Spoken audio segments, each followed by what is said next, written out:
আজকের ভিডিওতে আমি আপনাদের দেখাবো ঘরে থাকা সাধারণ এবং জৈব সামগ্রী দিয়ে ড্রাগন গাছের জন্য মাটি তৈরি করে।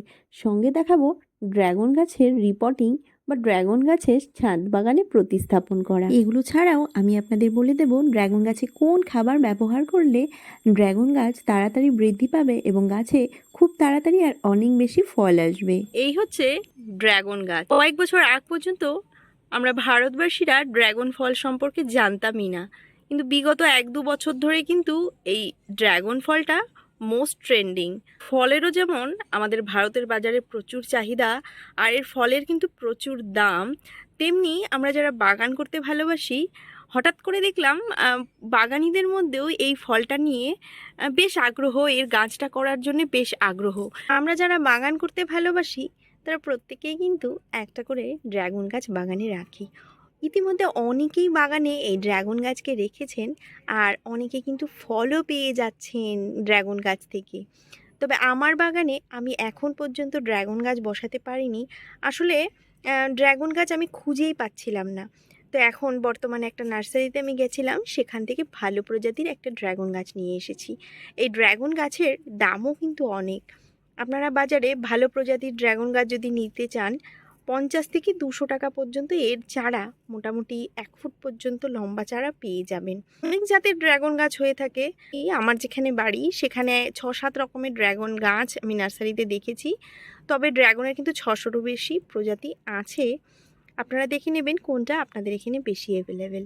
মূলত পাতাবিহীন কাঁটাযুক্ত এই গাছ দেখতে অনেকটা ফণী মনসা গাছের মতন। সত্যি কথা বলতে ক্যাকটাস জাতীয় গাছ জন্যই এর কিন্তু সেরকম পরিচর্যার দরকার নেই, আর সেই জন্যেই হয়তো এই ড্রাগন গাছটা প্রত্যেকেই করতে চান বা করতে ভালোবাসেন, কারণ এই গাছের সেরকম জল বা খাবার কোনো কিছুরই প্রয়োজন পড়ে না। এই গাছটাকে আমি আমার বাগানে রেখেছি প্রায় মাসখানেকের ওপর হয়ে গেল। তো এটা এতদিন পর্যন্ত কিন্তু এই প্লাস্টিকের গ্রো ব্যাগেই রাখা ছিল, আর এখন গাছটা অনেকটা বড় হয়ে গেছে আর এর কিন্তু এখন রিপোর্টিং দরকার। যখন আমি এনেছিলাম শুধু এতটুকুই ছিল, এরপর আস্তে আস্তে এই নতুন ডালটাও ছেড়েছে আর গাছটা কিন্তু অনেকটাই এরকম বড় হয়েছে। আর এই গাছের চারা করাও কিন্তু অনেক সহজ। আপনাদের কাছে প্রথম অবস্থায় গাছ না থাকলেও একটা গাছ নার্সারি থেকে নিয়ে আসার পর তারপর কিন্তু আর গাছ কিনতে হবে না, কারণ এই যে অংশটা আপনারা দেখতে পাচ্ছেন এখান থেকে এটাকে কেটে নিয়ে যদি আমি বসাই এর থেকে কিন্তু আবার নতুন চারা তৈরি হয়ে যাবে। ভালোভাবে লক্ষ্য করলে আপনারা দেখতে পাবেন যে এর যে কাণ্ড রয়েছে, কাণ্ডর প্রতিটা ভাঁজে ভাঁজেই কিন্তু শেকড় রয়েছে, আর এই শেকড় থেকেই কিন্তু নতুন চারা করা খুবই সহজ হয়ে যায়। অনেকেই হয়তো আপনারা ড্রাগন গাছ বাগানে করতে চান, তবে ড্রাগন গাছের মাটি কিভাবে তৈরি করতে হয় আর এর পরিচর্যা কিভাবে করবেন সেটা হয়তো অনেকেই জানেন না। তো যারা জানেন না আজকের ভিডিওটা শুধু তাদের জন্যে। ড্রাগন গাছ যেহেতু ক্যাকটাস জাতীয় গাছ, এটার জন্য মাটি কিন্তু সম্পূর্ণ আলাদা তৈরি করতে হবে, আর সাধারণ গাছে আমরা যেই পরিচর্যা করি সেই পরিচর্যা কিন্তু এই গাছের জন্য দরকার নেই। এই গাছের পরিচর্যাটা একটু আলাদা। তাহলে চলুন সবার প্রথম আপনাদের আমি ড্রাগন গাছের জন্য পাত্র এবং মাটি তৈরি করে দেখাচ্ছি। তো ভিডিওটি শুরু করার আগে নমস্কার বন্ধুরা, আমি অন্বেষা আর আমার চ্যানেল বেবি মম ব্লগে আপনাদের সকলকে জানাচ্ছি স্বাগত। চ্যানেলে নতুন হলে চ্যানেলটিকে সাবস্ক্রাইব করে রাখবেন এবং পাশে থাকা বেল আইকনটিকে প্রেস করে রাখবেন যাতে আমার ভিডিও নোটিফিকেশন সবার আগে আপনাদের ফোনে পৌঁছয়। ড্রাগন গাছটিকে বসানোর জন্য আমি যে পাত্রটি নিয়েছি এটা একটা ফলের ঝুড়ি। আমি ফলের দোকান থেকে এটা কিনে নিয়েছি। চলুন এইবার আপনাদের মাটি দেখিয়ে দিচ্ছি। এই মাটিটাকে দেখতে পাচ্ছেন কতটা হালকা, ঝুরঝুরে এবং ভুসভুসা মাটি। ড্রাগন গাছের জন্য এরকমই হালকা বালিযুক্ত মাটি দরকার, কারণ ড্রাগন গাছ অনেক কম জলে বড় হয়। এরা কিন্তু বেশি জল সহ্য করতে পারে না, যেহেতু এরা মরু অঞ্চলের গাছ। এদের জন্য এমন মাটি দরকার যেই মাটিতে জল ধারণ ক্ষমতা অনেক কম।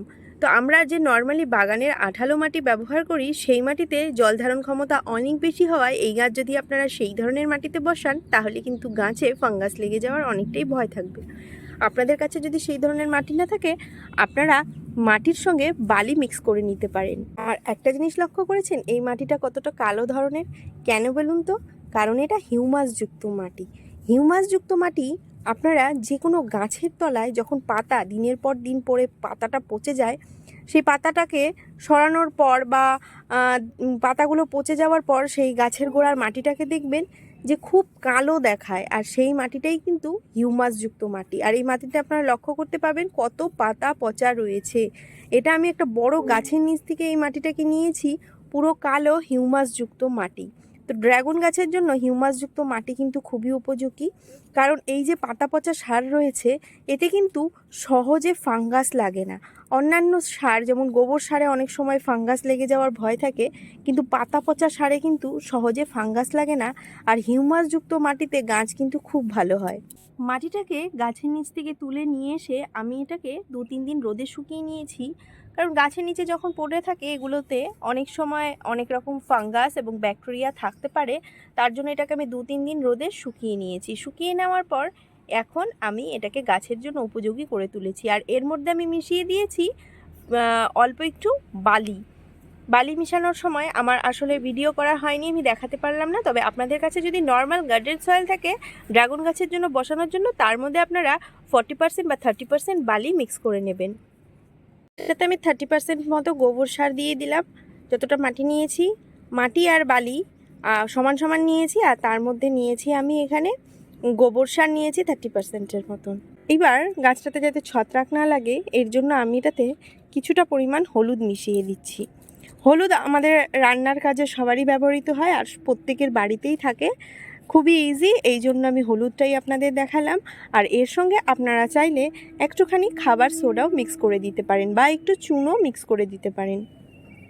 চুন দিলে গাছে থাকা সমস্ত পোকামাকড়ও মারা যায়, আর হলুদ দিলে ফাঙ্গাস যত থাকে সব মারা যায়।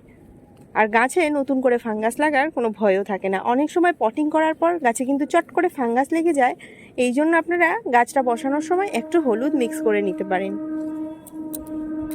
এখন মাটিটাকে খুব ভালো করে আমাদের মিক্স করে নিতে হবে, যাতে সমস্ত মাটিটা হলুদ গোবর সার খুব ভালো মতো মিশে যায়।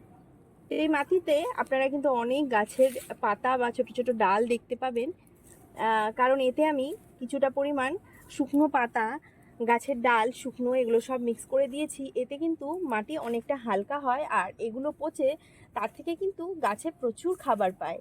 তো মাটি ভরার আগে আমি ঝুড়িটার মধ্যে একটা দিয়ে দিয়েছি সিমেন্টের বস্তা।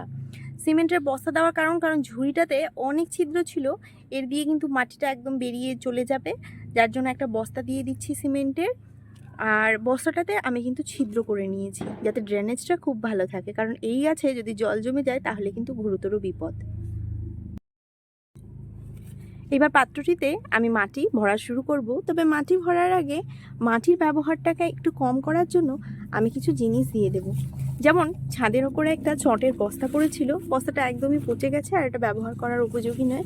আমি এই চটের বস্তাটাকে সবার প্রথম নিচে দিয়ে দিচ্ছি, আর এই চটের বস্তাটা ধীরে ধীরে কিন্তু মাটিতে পচে একটা সময় মাটিতেই মিশে যাবে। এরপর আমি দিয়ে দিচ্ছি কিছু নারকেলের ছোবড়া। আপনাদের কাছেও যদি এক্সট্রা নারকেলের ছোবড়া থাকে তাহলে আপনারা দিতে পারেন। এতে বাগানটা কিন্তু যেমন হালকা তৈরি হবে, তার সঙ্গে কিন্তু আমাদের মাটির যে ব্যবহার সেটাও অনেকটা কমে যাবে। এটাও আস্তে আস্তে পচে যাবে, পচে গিয়ে কিন্তু একটা হালকা মাটি তৈরি হবে। আর এর থেকে কিন্তু গাছ পুষ্টিও পাবে, এমন না যে এটা শুধু হালকা বাগান তৈরি করতেই সাহায্য করবে। দেখুন এগুলো আবর্জনা দিয়েই কিন্তু আমি অর্ধেকটা পাত্র ভর্তি করে দিয়েছি, যার জন্য এখানে মাটির ব্যবহার অনেকটাই কমে যাবে। আর অনেকটা বেশি মাটি ব্যবহার করলে পাত্রটা কিন্তু ভারীটাও অনেক বেশি হয়ে যায়। আর এইভাবে আজে বাজে জিনিস দিয়ে যদি আমরা পাত্রটাকে ভর্তি করে দিই মাটিটা অনেকটাই কম লাগে, কারণ অনেকেরই কিন্তু মাটি বাজার থেকে কিনে নিয়ে তারপর বাগান করতে হয়। এখন আমি মাটি ভর্তি করছি। তো পাত্রটাকে আমি একদম রেডি করে নিয়েছি মাটি ভরে নিয়ে। তো এইবার গাছটাকে এখানে পটিং করে দিই। গাছটাকে আমি গ্রো ব্যাগ থেকে বের করে নিয়েছি, আর দেখুন রুটের কি অবস্থা। রুটগুলো কিন্তু অনেক বড় হয়ে গেছিলো, এর কিন্তু ইমিডিয়েটলি বড় পাত্রের দরকার ছিল। সময়ের অভাবে এটাকে আমার পটিং করা হচ্ছিল না, আর এখন খুলে দেখতে পারলাম এর কিন্তু অবস্থা খুব খারাপ। রুটগুলোর এত বাজে অবস্থা, এটার কিন্তু আমি মাটিটাকে আর ছাড়াচ্ছি না, এই মাটি শুদ্ধই আমি পটিং করে দিচ্ছি। কারণ এই মাটিটাকে যদি আমি এখন ছাড়াই তাহলে কিন্তু এই রুটগুলো ড্যামেজ হয়ে যাওয়ার সম্ভাবনা রয়েছে, এই জন্য আমি মাটিটাকে ছাড়াচ্ছি না, সরাসরি এইভাবেই গাছটাকে আমি পটিং করে দিচ্ছি। এইভাবেই মাটি শুদ্ধ আমি গাছটাকে বসিয়ে এর ওপর থেকে আমি মাটি চাপা দিয়ে দিচ্ছি। উপরে বেশি মাটি দেওয়ার দরকার নেই। এটাকে আমি পটিং করে নিলাম, খুব ভালো করে পটিং করে নিয়েছি। আর মাটিটাকে কিন্তু খুব চেপে বসাইনি, খুব দেখতেই পেলেন খুব হালকা হাতে আমি গাছের গোড়ায় মাটি দিয়েছি। আর এইবার পালা জল দেওয়ার। আমি যখনই গাছ বসাই তখন গাছটাকে ভালো মতো স্নান করিয়ে দিই। ড্রাগন গাছে জেনারেলি আপনারা যখন জল ব্যবহার করবেন, এই গাছের কিন্তু খুব বেশি জলের প্রয়োজন পড়ে না। আপনারা মাটি চেক করে শুকিয়ে গেলে তারপরে গাছে জল দিবেন। দেখবেন 2-3 দিনে একদিন জল দিলেই কিন্তু এনাফ, প্রত্যেক দিন জল দেওয়ার দরকার নেই। কিন্তু এখন যেহেতু আমি গাছটাকে প্রথম বসালাম, সেই জন্য এর মাটিটা একদমই শুকনো, তাই ভালো করে বেশি করে জল দিয়ে ভিজিয়ে দিচ্ছি। পরবর্তীতে প্রয়োজন অনুযায়ী অল্প জল ব্যবহার করলেই হবে। গাছ বসিয়ে খুব ভালো মতো মাটিটাকে ভিজিয়ে দিলে গাছটা কিন্তু শকে যাওয়ার সম্ভাবনাটা অনেকটা কমে যায়। এই জন্যেই গাছ বসানোর পর টবের নিচ দিয়ে যাতে জল ভেসে পড়ে যায় ততদূর পর্যন্ত গাছের গোড়ায় জল ঢেলে যাবেন। তবে জলটা খুব আস্তে করে ঢালতে হবে যাতে মাটিটা গর্ত না হয়ে যায়। এখন গাছটা বসানোর পর আমি গাছটাকে 2-3 দিন পর্যন্ত ছায়া জায়গায় রাখবো। আর এর পরবর্তীতে ড্রাগন গাছটাকে এমন জায়গায় রাখতে হবে যেখানে সারা দিন এই গাছে রোদ লাগে, কারণ ড্রাগন গাছ মরু অঞ্চলের গাছ, সেই জন্য এর কিন্তু প্রচুর পরিমাণে রোদের দরকার। ছায়ায় রাখলে এই গাছের কিন্তু সেরকম একটা বৃদ্ধি হয় না, তাই আপনারা এই গাছটাকে ইনডোরে বা ছায়ায় রাখতে যাবেন না, কড়া রোদে রাখার চেষ্টা করবেন। কিন্তু যেহেতু আমি বসিয়েছি মাত্রই, তার জন্য আমি এটাকে এখন ছায়ায় রাখি। ড্রাগন গাছে খাবার হিসাবে আপনারা শুধুমাত্র গোবর সারকে ব্যবহার করতে পারেন যদি আপনাদের কাছে অ্যাভেলেবেল থাকে, আর নয়তো ভার্মি কম্পোস্টকেও ব্যবহার করতে পারেন। অন্য কোনো কিচেন কম্পোস্ট যদি থাকে সেটাও ব্যবহার করতে পারেন, কিন্তু সবথেকে বেটার হয় গোবর সার দিলে। আর এই গাছে যেহেতু পাতার কোনো রকম চিহ্নই নেই, যেহেতু শুধু কাঁটা ভর্তি, সেহেতু কোনো রকম পোকামাকড়ের আক্রমণ হয় না। তবে গাছে ফুল আসার পর কখনো কখনো পিঁপড়ের আক্রমণ হয়ে থাকে, কিন্তু ফুল আসলে গাছে কোনো রকম কীটনাশক ব্যবহার করা যায় না। সেই জন্য ফুল আসার আগ মুহূর্তে যখন মনে হবে আপনার গাছে ফুল আসতে চলছে, ছোট্ট কড়ি দেখা যাচ্ছে, তার অনেক আগেই আপনাদের গাছে হালকা কীটনাশক ব্যবহার করে নিতে হবে। আর সাধারণত এই গাছে কোনো রকম কীটনাশকের দরকার পড়ে না, কিন্তু এই গাছে ম্যাগনেসিয়ামের অভাব প্রচুর দেখা দেয়, যার জন্য আপনারা মাঝে মাঝে এপসম সল্ট স্প্রে করে নিতে পারেন। তাহলে এই গাছের পরিচর্যায় আর কোনো কিছুর দরকার নেই। এইমাত্র 3টে জিনিস, মাঝে মধ্যে একটু জল, আর মাসে একবার এপসম সল্ট দিয়ে স্প্রে, আর গোবর সার, বাস এতটুকু পরিচর্যা করলেই এই গাছের জন্য ইনাফ।